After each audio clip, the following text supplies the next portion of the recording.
Officer Daniel Mercer and K-9 Fury were the first to step into the cold, fog-draped night of Ridgeway, unaware that a routine call to a quiet hardware store would ignite the deadliest trap the small town had ever seen.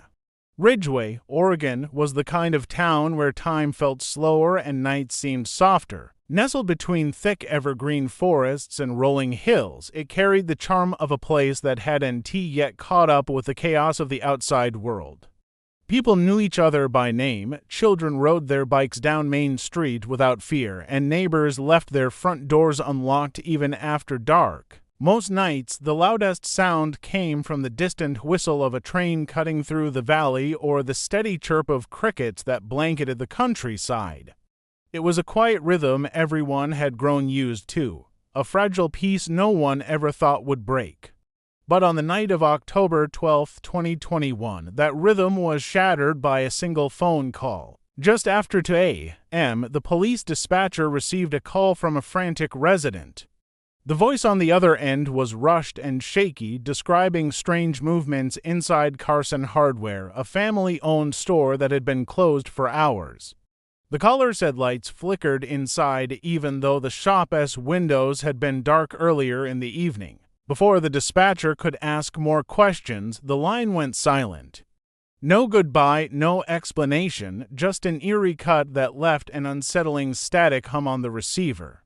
In Ridgeway, a town where calls to emergency services usually involved lost pets or occasional car accidents, this was anything but routine. 2 officers were on patrol that night, and their radios crackled with urgency. Daniel Mercer, a seasoned officer known for his steady instincts, and Claire Holt, a younger but sharp-eyed partner, were the closest units to the scene. They were used to late-night disturbances, rowdy teens, or a raccoon knocking over trash cans, but something about the dispatcher's tone made them exchange a glance before heading out. The store sat on the edge of Main Street, a squat brick building that had stood for decades, and as they drove through the fog-thickened streets, the quiet was almost oppressive. It felt as if the whole town was holding its breath. In the back of Mercer's SUV sat K-9 Fury, a 5-year-old German shepherd with a reputation for unmatched tracking skills. Fury was not just a working dog, but a trusted partner, trained to detect danger long before humans could. He had been through countless drills and real incidents, but nothing about this night felt familiar. The streets, usually bathed in soft yellow lamplight, seemed darker, as though the fog itself was swallowing the glow. When the officers pulled up to the hardware store, the scene was unsettling. The front door was slightly ajar, rocking ever so gently in the cold night breeze. No alarm blared, no sound came from inside. The windows reflected only the dim street lights, hiding whatever waited within. For a town like Ridgeway, this was more than a break-in. It was a rupture in the sense of safety the community had always taken for granted, a warning that something dangerous had slipped quietly into their quiet world. The hardware store loomed in the mist like an empty shell, its brick walls damp with night dew and its cracked sign creaking faintly in the breeze. Officer Mercer stepped out first, scanning the street while Holt approached from the opposite side. Their radios stayed quiet, the dispatcher waiting for an update that neither of them was ready to give. From the outside, Carson Hardware looked deserted, but the door's broken latch told a different story. A faint chemical odor drifted through the air, sharp and metallic, like fuel left too long in a forgotten can.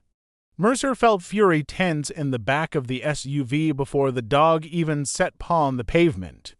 Inside, the store was a maze of narrow aisles and stacked shelves heavy with tools, nails, and paint cans. The lights were dead, leaving only the dull glow of their flashlights to carve thin lines through the darkness. The silence felt wrong. Normally, a break-in left behind noise, scuffling feet, whispered commands, a thief in a hurry. Here there was nothing but the hollow echo of their own movements and the faint tap of dripping water somewhere deep in the building. Holt noticed first that the security camera near the front counter lay smashed on the floor, its wires neatly severed. Whoever had done this wanted to remain unseen. Mercer crouched near the doorway, running his gloved fingers over the shards of broken glass. The cuts were clean, deliberate, not the messy work of a panicked burglar. Fury's ears twitched as he sniffed the air, his body stiffening like a coiled spring. He gave a low growl that vibrated against the silence, a sound Mercer had learned never to ignore. The dog pulled toward the far aisle where the smell of gasoline grew stronger, almost sweet in its heaviness. The deeper they moved, the clearer it became that this wasn't an ordinary theft. Power cords lay snaked across the floor as if someone had dragged equipment through the aisles. A stack of heavy toolboxes sat in an odd pattern, forming a narrow path that funneled them toward the back of the store. It felt staged, like a trail left on purpose. Holt's flashlight caught a flash of movement, a brief shimmer, too quick to identify in the reflection of a steel shelf. She spun toward it, heart thundering, but saw only her own beams slicing through dust-filled air. They reached the hallway leading to the storage room, and the odor hit them full force. Gasoline fumes clung to the air, thick enough to sting their eyes. Fury barked sharply and lunged, dragging Mercer forward with sudden force. The leash went taut, muscles straining against the pull. Something ahead had his full attention. Then came the sound they had both dreaded, a door slamming shut somewhere in the dark, followed by the metallic clank of a heavy latch. Almost instantly, a hiss cut through the silence, soft at first but unmistakable. It wasn't the sound of a person moving. It was the sound of pressure, of something releasing a warning that the night was about to change in a way neither of them could yet see. The hiss grew sharper, snaking through the air like a hidden serpent. Holt's flashlight beam wavered as she tried to locate the source, the narrow corridor amplifying every sound. Mercer tightened his grip on Fury's leash, but the dog pulled harder, muscles quivering with restless urgency.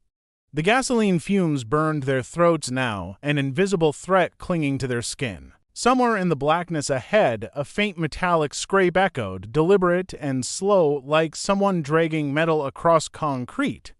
Neither officer spoke. Training kicked in, but even training couldn't steady the pulse that hammered against their ribs. Then it came without warning. From a shadowed corner of the aisle, something heavy swung through the air with a sickening rush. Holt dropped instinctively, the edge of a wrench grazing her shoulder and clattering against a shelf of nails. The sharp ring of metal filled the space, vibrating like a struck bell. She rolled to her knee, flashlight cutting across a fleeting silhouette, a figure dressed in black, face hidden beneath a hood before it vanished back into the maze. Fury lunged, his bark a thunderous burst in the oppressive silence. Mercer barely managed to release the leash before the dog tore forward, claws scrabbling against the slick floor. The German shepherd's growl deepened, echoing like a warning from the dark. Mercer followed close behind, his flashlight catching glimpses of movement but never enough to make sense of it. Shadows flickered across the walls, disorienting, each one a possible threat. Behind them, a sudden burst of light flared to life. A thin trail of fire ignited near the entrance of the hallway, flames leaping greedily toward the gasoline-soaked floor. The heat rose instantly, a living thing that hissed and snapped as it spread. Smoke rolled through the corridor, thick and acrid, forcing them to pull their collars over their mouths. Holt's heart clenched as the realization hit the attacker hadn't just planned to steal, he had planned to trap. The broken camera, the silent door, the smell of gasoline, it was all part of a design to lure them in. Fury barked again, deeper this time, a sound that cut through the roar of growing flames. He had found something. Mercer pushed forward, adrenaline surging, every step a gamble as the floor slickened with fuel. Holt swept her light across the corridor and caught another glimpse of the shadow. The figure darted between shelves, moving with unnatural speed. For a split second, a glint of metal reflected back a knife or maybe another tool before disappearing behind a curtain of smoke. The fire's glow grew brighter, painting the walls in violent orange and red. Ceiling tiles cracked and popped as heat built overhead.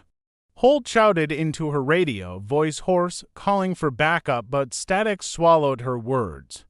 Somewhere ahead, Fury's barks turned to a deep, relentless snarl. Then came a sound that froze them both, a human scream, high-pitched and broken, echoing through the fire-lit maze. The cry was sharp, sudden, and then abruptly cut off, leaving only the roar of flames and the frantic pounding of their own hearts. Smoke thickened until it felt like a living wall, curling into their eyes and lungs, clawing at every breath. The heat pressed in from all sides, heavy and merciless, turning the narrow corridor into a furnace. Mercer forced his way forward, following the sound of Fury's furious growls. The dog's voice was raw and savage now, a steady rhythm of defiance cutting through the roar of flames. Each step burned against the solace of Mercer's boots, the floor slick with gasoline that shimmered like black glass beneath the dancing orange light. Behind him, Holt struggled to keep up, her flashlight beams slicing through waves of smoke that shifted like restless ghosts. At the far end of the hallway, the scene unfolded in a blur of light and shadow. Fury stood over a crumpled figure dressed in black, his body low and tense, teeth bared in a relentless snarl. The attacker's arm was caught in the dog's powerful jaws, blood streaking the concrete in dark, uneven trails. Even through the choking haze, Mercer could see the pale glint of a lighter clenched in the man's free hand, trembling but stubbornly held. A half-empty gasoline can lay tipped beside him, its contents spreading across the floor in a slick pool that shimmered under the fire's glow. The man later identified as Owen Krell thrashed wildly, kicking at the dog in a desperate attempt to break free. His hood had fallen back, revealing a face twisted by rage and panic. His eyes darted between the officers and the lighter, calculating his final move. Fury tightened his grip, the muscles in his shoulders rippling as he pinned Krell's arm to the floor. Mercer knew the stakes instantly. One flick of that lighter could send the entire building into an unstoppable inferno. Holt fought against the rising smoke and darted forward, her vision blurred by heat and sweat. She stomped on the lighter hand just as Krell tried to ignite it, the metallic click of the flint lost beneath the roar of flames. Krell let out a guttural scream as Fury shook his arm violently, severing control and forcing the weapon free. The lighter skidded across the floor, disappearing beneath a shelf already beginning to smolder. Mercer grabbed Fury by the harness, pulling the dog back even as he kept his teeth locked on the attacker's arm. The German shepherd refused to release, his eyes locked on the man as if sensing the danger wasn't over. Holt moved in to restrain Krell, her cuffs snapping shut with a sharp metallic clack. But in that same instant, a ceiling tile above them gave way with a deafening crack. A cascade of burning debris rained down, showering the hallway in sparks. Mercer yanked Fury away, dragging both the dog and Krell toward the exit as the fire surged around them. Heat scorched their skin, and the acrid smoke clawed at their throats with every breath. Outside, faint sirens wailed somewhere in the distance, but the world inside the hardware store was collapsing fast. Fury stumbled, his legs faltering as Mercer pulled harder, the weight of the loyal dog growing heavier with each desperate step. The door to safety felt impossibly far away, the flames closing in with a hunger that threatened to swallow them all before help could arrive. The night outside was a blur of flashing lights and frantic movement when Mercer and Holt finally burst through the warped doorway, dragging their prisoner and the limp body of their canine partner. Cold air hit them like a wave, sharp and wet against the blistering heat that still clung to their clothes. Fire crews swarmed the scene, hoses spitting arcs of water that hissed against the flames devouring Carson hardware. Sparks shot into the sky like furious stars, and the acrid smell of burning gasoline carried across the quiet town. Medics rushed forward, guiding the officers to safety as firefighters charged inside, but Mercer's eyes never left Fury. The German shepherd lay motionless on the pavement, his chest rising only in faint, shallow attempts before falling still altogether. Mercer knelt beside him, smoke-stained hands trembling against the dog's fur, knowing before anyone said a word that Fury's final mission was complete. Holt struggled to stay upright as paramedics checked her oxygen levels. Krell, handcuffed and bleeding, was loaded onto a stretcher under heavy guard. Even as he winced from the deep bite wounds on his arm, his face showed no trace of remorse. The attacker remained eerily calm, eyes flicking toward the burning building as if watching a plan almost succeed. Later, investigators would uncover just how carefully that plan had been drawn. Detectives found evidence that Owen Krell had been preparing the attack for weeks. Once a part-time employee at Carson Hardware, he had been fired after being caught stealing expensive tools. The termination set off a spiral of resentment and paranoia. He believed the store's owner had ruined his reputation, and he blamed the Ridgeway Police Department for supporting the decision. In the weeks before the fire, Krell had purchased gasoline, studied the store's security system, and mapped out a blueprint designed to lure officers into a deadly trap. His goal wasn't theft, but spectacle a fiery act of revenge that would terrify the small town and destroy the place that had rejected him. Investigators pieced together the chilling details from his journals and phone records. He had planned to ignite multiple gasoline cans hidden around the store, creating an explosion powerful enough to collapse the building while officers were inside. The silent door, the smashed cameras, even the carefully scattered tools were meant to delay and confuse responders, buying him time to strike, but Fury changed everything. The K-9's relentless pursuit and quick attack stopped Krell from lighting the second canister, preventing an explosion that could have taken not only the officers' lives but also several neighboring buildings. In the weeks that followed, Ridgeway mourned and honored its fallen hero. A bronze statue of Fury was placed outside the police station, his likeness captured mid-stride, eyes forward and unyielding. Residents brought flowers, dog treats, and handwritten notes of gratitude, each one a reminder that the quiet town's sense of safety had been tested but not destroyed. The fire may have scarred the heart of Ridgeway, but the memory of a loyal dog who gave everything ensured that fear would never define it.